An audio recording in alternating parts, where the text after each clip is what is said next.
You know that colleague who seems emotionally detached but crushes every project? Or your friend who can't seem to stay single for more than 5 minutes?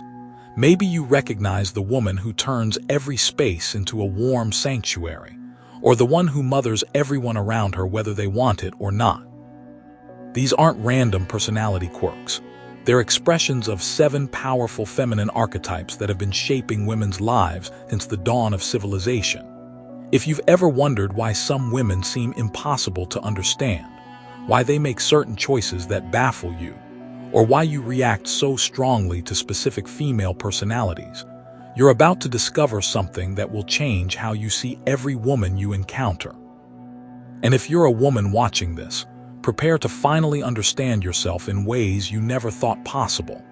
Hit that like button right now, because what I'm about to share goes against everything our culture teaches about female psychology. And make sure you subscribe, because this is just the beginning of a deep dive into the hidden forces that shape human behavior. The ancient Greeks weren't just telling stories when they created their pantheon of goddesses. They were mapping out the fundamental patterns of the feminine psyche that still drive women today. Carl Jung, the legendary psychologist, recognized that these weren't just myths. They were blueprints for understanding the deepest parts of human nature. But here's where it gets dangerous. Most people walk around completely unconscious of these forces operating within them. Jung called them complexes, emotionally charged clusters of ideas that can literally hijack your personality. You think you're making conscious choices, but really, you're being driven by ancient patterns you don't even know exist.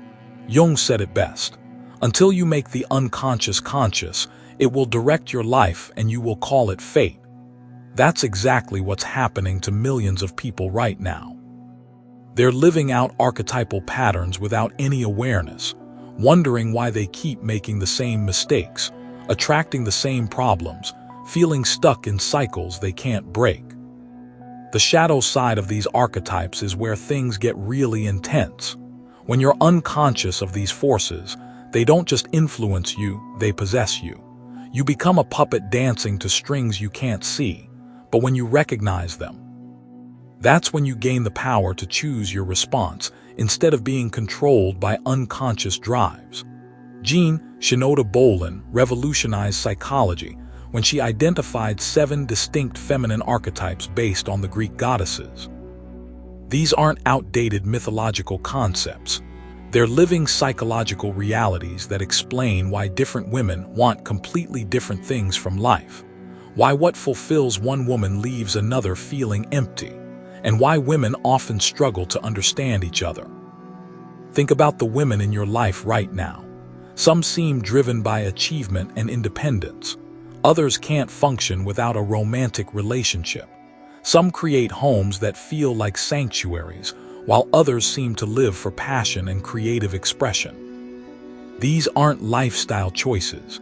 They're expressions of archetypal forces that operate below the level of conscious awareness.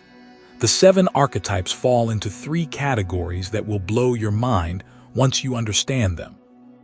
The virgin goddesses represent independence and self-sufficiency. The vulnerable goddesses embody relationship and connection.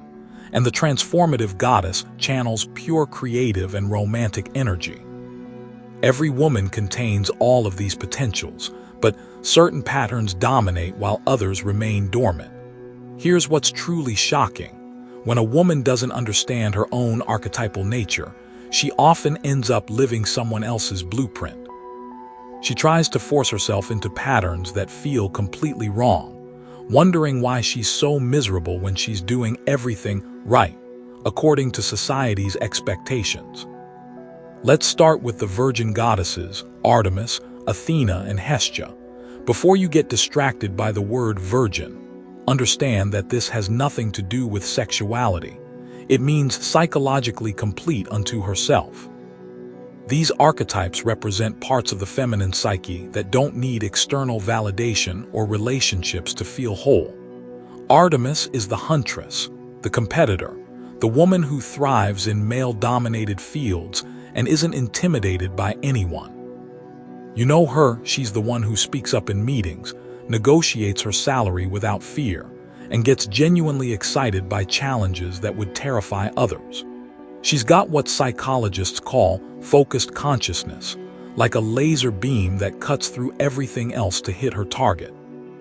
But here's where Artemis gets dangerous. Her shadow side shows up as contempt for weakness and vulnerability. She can be merciless to people who show emotional need, seeing it as pathetic rather than human. She disappears the moment a relationship gets too intimate, leaving behind confused and hurt partners who never saw it coming. The Artemis woman often struggles with her own family dynamics. If her parents criticized her for being too masculine or tried to force her into traditional feminine roles, she develops this internal wound that sabotages her success. She incorporates their critical voices and becomes her own worst enemy, doubting herself right when she should be most confident. Athena represents a completely different flavor of independence. She's the strategist, the rational problem solver, the woman who thrives in corporate environments and feels comfortable being the only woman in the room full of powerful men. Unlike Artemis, who separates from men, Athena identifies with them. She becomes the ultimate father's daughter. Athena women are born adults in many ways. They skip right over the emotional messiness of typical feminine development and go straight to competence and achievement. They're not waiting for Prince Charming. The whole concept seems ridiculous to them. They build their own kingdoms and appreciate growing older because it brings more power and influence. But Athena's shadow is terrifying. Bolin calls it the Medusa effect, the ability to turn people to stone with cold rationality. An Athena woman in authority can be completely unempathetic, crushing others with her focus on facts over feelings. She's unconscious of how her detachment affects others because she's just doing her job well. The tragic thing about Athena is that she was never allowed to be a child. These women often had to grow up too fast, missing out on play and emotional development. They're incredibly competent but emotionally stunted, needing to rediscover the inner child they never got to be. Hestia is the most misunderstood of all the archetypes. She's the goddess of the hearth, the woman who creates sanctuary wherever she goes. In our achievement-obsessed culture, Hestia women are often dismissed as lacking ambition. But they're tapped into something profound that the other archetypes miss entirely. Hestia operates on what the Greeks called kairos, qualitative time rather than clock time. She experiences flow states naturally, finding deep meaning in simple activities like organizing a room or preparing a meal. For her, these aren't chores, they're sacred acts that create harmony between inner and outer worlds. The Hestia woman doesn't need a man to feel complete, and she doesn't fall apart when relationships end. Her sense of self comes from within, making her incredibly stable in a world of constant change. She represents the archetype of the self-wholeness and integration that others spend lifetimes trying to achieve. But Hestia's shadow shows up as complete withdrawal from the outer world. She can become so inwardly focused that she fails to develop the skills needed to navigate social and professional environments. She might seem naive or overly honest, revealing too much in situations where others would be more guarded. Now let's dive into the vulnerable goddesses, and this is where things get emotionally intense. Hera, Demeter, and Persephone represent the wife, mother, and daughter archetypes. These are the relationship-oriented parts of the feminine psyche that find meaning through connection with others. The consciousness associated with these archetypes is completely different from the focused beam of the virgin goddesses.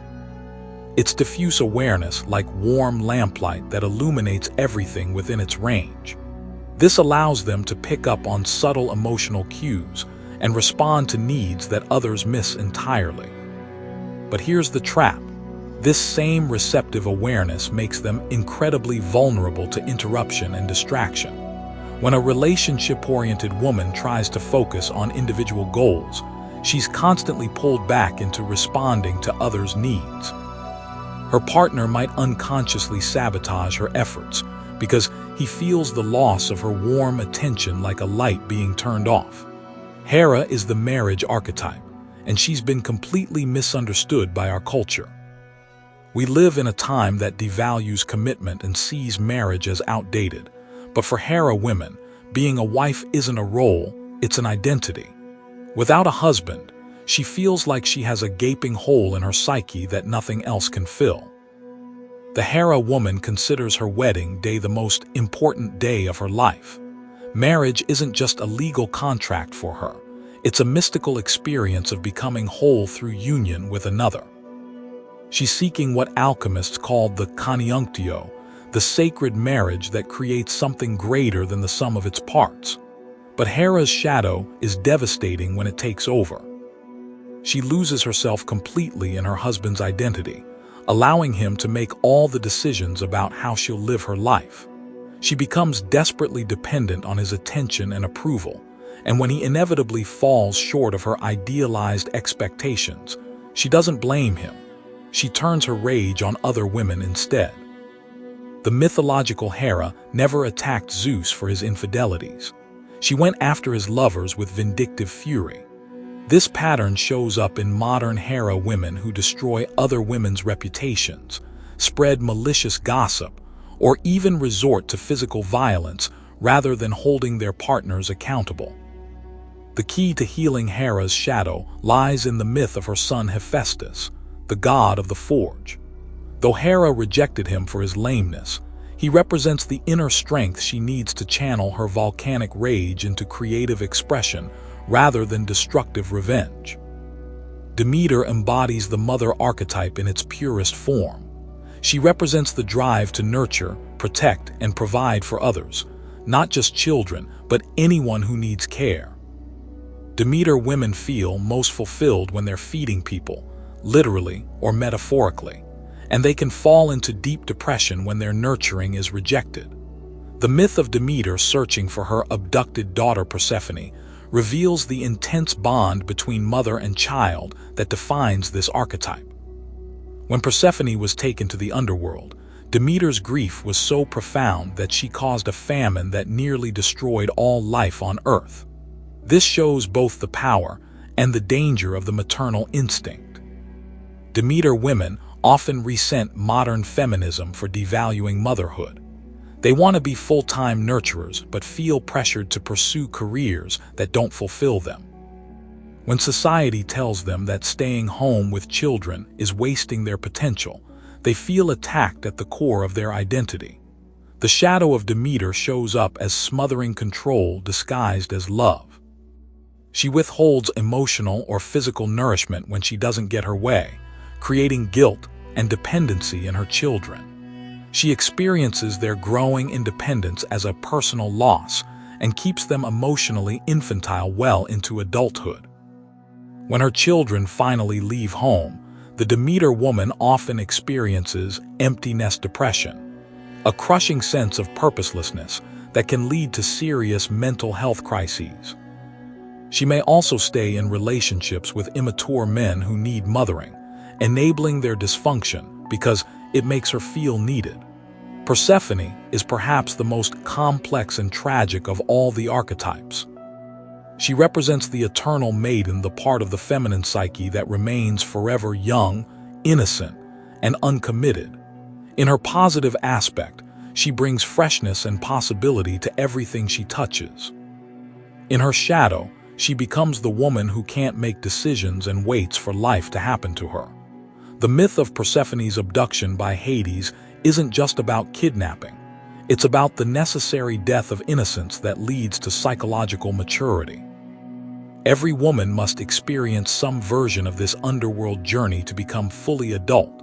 Those who refuse the journey remain stuck in perpetual adolescence. Persephone women are often described as anima women. They unconsciously conform to whatever image the men in their lives project onto them. They become whoever their partner wants them to be, losing their own sense of identity in the process. They're charming and pleasing but ultimately empty vessels with no authentic self. The shadow of Persephone manifests as extreme passivity and indecision.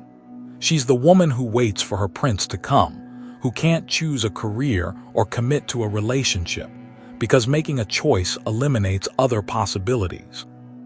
She lives in fantasy rather than engaging with reality, and when life forces her to grow up, she feels like a prisoner being dragged along against her will. Some Persephone women become so narcissistic that they lose the ability to relate to others at all. They spend hours staring at themselves in mirrors, treating other people as nothing more than reflecting surfaces to give them feedback about their appearance. They're trapped in eternal adolescence, dreading the responsibilities of adulthood and the reality of aging.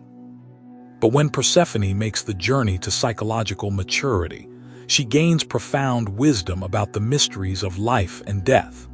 She becomes the guide who can help others navigate their own dark nights of the soul. Only the wounded healer can truly heal. Finally, we come to Aphrodite, the goddess who exists in a category all her own. She's the transformative goddess, the archetype of love, beauty, and creative passion. While the virgin goddesses focus on independence and the vulnerable goddesses on permanent bonds, Aphrodite values intense emotional and creative experiences above all else. Aphrodite consciousness is unique among all the archetypes. It's focused yet receptive, like stage lighting that draws your attention effortlessly to what's illuminated. When you're in Aphrodite consciousness, you become completely absorbed in the beauty of the moment, whether it's a passionate conversation, a creative project, or a romantic encounter. This archetype explains why some women seem to glow with an inner light that draws others to them like moths to a flame. It's not just physical beauty, it's the presence of the goddess of love herself, creating magic wherever she goes. When two people fall in love, they're seeing each other through Aphrodite's golden light, and each feels more beautiful and divine than their ordinary selves. But Aphrodite's shadow is brutal, especially in our youth-obsessed culture. For women whose identity centers on their attractiveness, aging becomes a devastating existential crisis. The woman who has relied on her beauty to navigate life suddenly finds herself powerless when that beauty fades. Aphrodite women live intensely in the present moment, treating life like a sensory experience to be consumed rather than a journey to be planned. They fall in love easily and completely, genuinely convinced each time that they've found their soulmate. But they also discard lovers just as easily when the magic fades, leaving behind a trail of wounded, confused partners who felt like gods in love with a goddess, only to be suddenly abandoned. The most dangerous shadow patterns of Aphrodite involve obsessive attachments. Some women become addicted to relationships that are clearly destructive, clinging to men who mistreat them because the intensity feels like love. Others become stalkers, pursuing men who have clearly rejected them, unable to accept that the magical connection they felt wasn't mutual. Breaking free from Aphrodite's curse requires recognizing when passion has become addiction and choosing to love imperfect humans rather than idealized projections. It means accepting that real love requires commitment and work, not just magical moments of connection. Here's what's truly revolutionary about understanding these archetypes. They're not personality types you're stuck with forever. They're forces within your psyche that can be activated or integrated depending on what your life situation requires. The goal isn't to identify with one archetype, but to have access to all of them when you need their specific gifts. Think of your psyche like a committee with 7 different women sitting around a table, each with her own agenda and perspective. The virgin goddesses want independence and achievement. The vulnerable goddesses want connection and relationship. Aphrodite wants passion and creative expression. When your ego is strong and conscious, it can chair this committee effectively, deciding which voice to listen to in any given situation. But when you're unconscious of these forces, chaos erupts. One archetype might completely take over your personality, making decisions that other parts of you will regret later. You might find yourself acting in ways that seem completely out of character, wondering where that behavior came from. The key insight that most people miss is this: it's not what happens to you that determines who you become, but how you respond to what happens. The same event can activate completely different archetypal responses in different women, or even in the same woman at different times in her life. A woman facing divorce might respond from Hera with devastating grief and rage at the loss of her identity as a wife. Or she might respond from Artemis with relief at finally being free to pursue her own goals. Or from Athena with strategic planning about how to protect her assets and children. Each response creates a completely different reality. The true cost of unconsciousness is that you give up your power to choose your response. You become a victim of archetypal forces rather than their conscious director. But when you understand these patterns, you can recognize when you're being hijacked by an archetype and choose a different response. This is what Jung meant by individuation, the process of becoming conscious of the unconscious forces within you and learning to integrate them rather than being possessed by them. It's not about eliminating these archetypal energies, they're sources of tremendous power and wisdom. It's about becoming their conscious partner rather than their unconscious victim. The heroine's journey isn't about avoiding obstacles or pain. It's about understanding that life's challenges are initiations designed to activate different aspects of your archetypal nature. The woman who recognizes this doesn't see herself as a victim of circumstances. She sees difficulties as opportunities to develop new capacities and access parts of herself she never knew existed. Courage isn't the absence of fear, it's taking action despite fear. This is what distinguishes the heroine from the victim. She doesn't wait for perfect conditions or complete understanding before making her move. She steps into the unknown, trusting that she'll discover the resources she needs along the way. The ultimate truth about feminine archetypes is that they're not limitations, they're doorways to different kinds of power.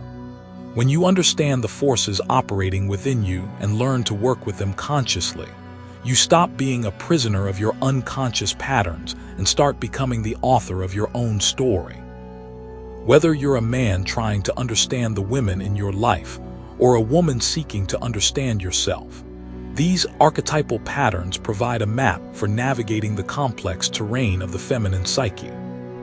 They explain why different women want completely different things, why the same approach that works with one woman fails completely with another, and why trying to force yourself or someone else into the wrong archetypal pattern always leads to misery. The goddess energies are still alive and operating in the modern world. The question isn't whether they're influencing you, they absolutely are. The question is whether you're conscious enough to recognize their influence and wise enough to work with them rather than against them. When you master this understanding, you gain access to sources of power and wisdom that most people never even know exist. That's the real secret the ancient Greeks encoded in their myths, not just stories about supernatural beings, but instruction manuals for navigating the deepest forces of human nature. When you learn to read these patterns, you discover that you have access to the wisdom of goddesses. And once you understand how to activate and integrate these energies consciously, there's no limit to what you can create in your life.